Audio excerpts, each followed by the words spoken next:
एक मुद्दत के बाद आपकी खिदमत में दोबारा हाजिर। काफ़ी टाइम जो है कुछ टीचिंग को खैराबाद कहा तो वकालत की तरफ निकल पड़ा, जिसकी वजह से जो है दोबारा कोई लेक्चर्स नहीं दे सका। कई लोगों ने, तलबा ने व्हाट्सएप नंबर पे रब्ता किया, कुछ कमेंट्स में वो पूछ रहे हैं, तो अब ये सिलसिला दोबारा जो है वो शुरू कर रहा हूँ। स्पेशली ये जो अभी लेक्चर्स हैं ये तमाम उर्दू की ग्रामर के हवाले से आपको मिलेंगे, जिसमें ओ लेवल है, मास्टर लेवल तक जो कवायद का बाकायदा 100 नंबर का पेपर होता है वो शामिल है। इसमें ए लेवल के कोर्स शामिल है, first year, second year, 9th 10th, यानी हर दौर में चाहे स्टूडेंट किसी लेवल का है तो उनके लिए ये इस चीज़ की ज़रूरत पेश आती है।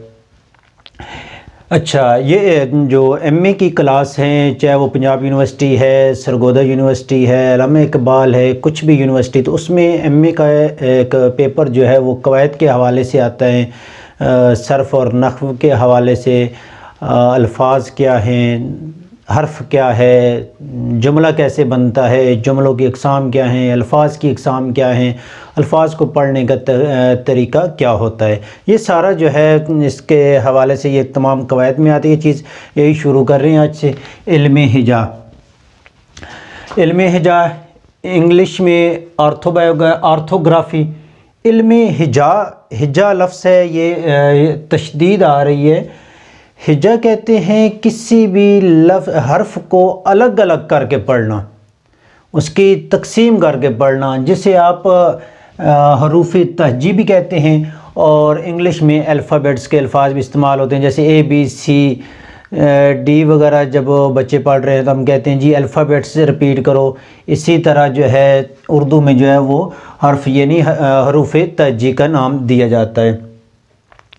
अब हर्फ वो होते हैं जो किसी भी, कोई भी ज़बान आप देख लें, उर्दू है, पंजाबी है, पश्तो है, इंग्लिश है, XYZ, कोई भी जो ज़बान अपने वजूद रख रही है, इंसिस्ट कर रही है, वो हरूफ से ही मिल के बनती है। उसका मजमूआ जो है, उसकी शेप जो है, उसकी शक्लें जो हैं वो हरूफ होती हैं।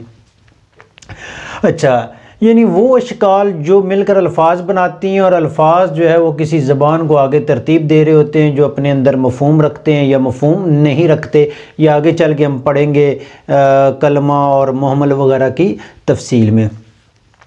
अच्छा, हर्फ जितने भी आपके उर्दू के, अलिफ हो गया, बे हो गया, जीम हो गया, ठीक हो गया, ये तमाम अल्फाज क्या हैं? हर्फ हैं। इन्हें हिजा करना, अलग अलग पढ़ना, अलिफ, बे, जीम, दाल, ये, तोए, जोए, ठीक हो गया। इन अल्फाज हर्फ को अलग अलग करके पढ़ना। अब आ जाते हैं कुछ हरूफ होते हैं जो मुतशाबे होते हैं, ठीक हो गया। मुतशाबा कहते हैं मिलता जुलता।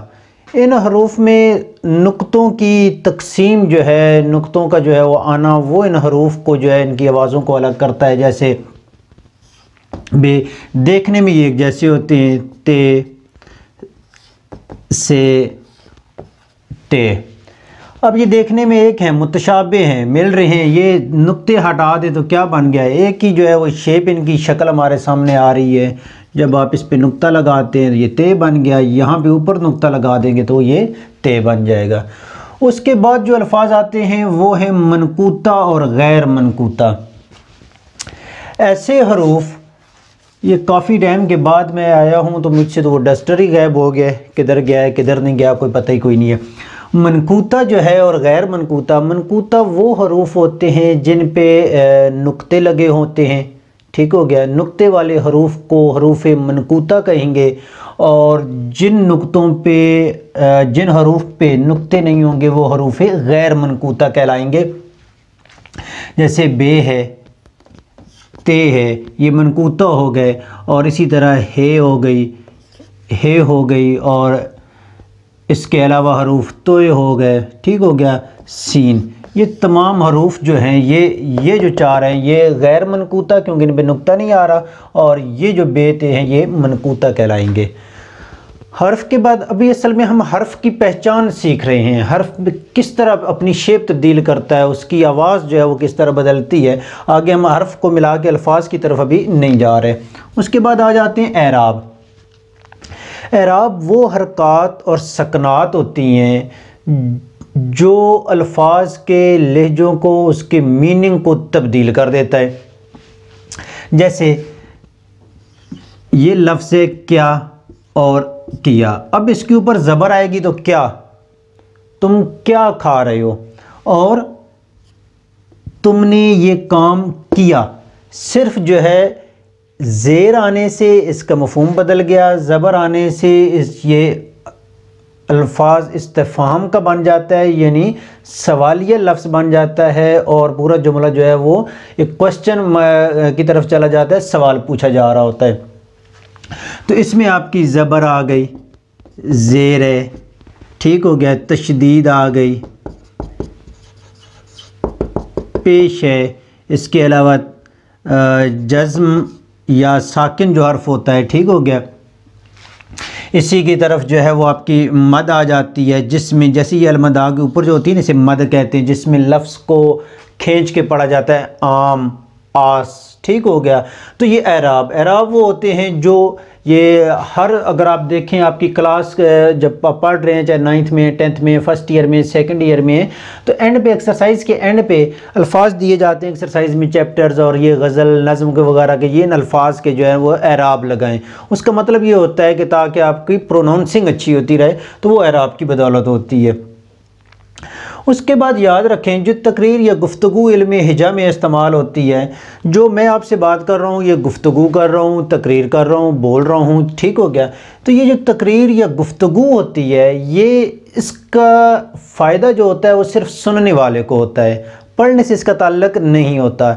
जब तक ये सुनने वाले सुन रहे हैं उन्हें फ़ायदा हो रहा है। और उसके बाद तहरीर आ जाती है, ये भी इल्म हिजा में ये चारों चीज़ें शामिल होती हैं। तहरीर में वो चीज़ शामिल होती है जो लिखी जाती है, और इससे सिर्फ पढ़ने वाले को फ़ायदा होता है।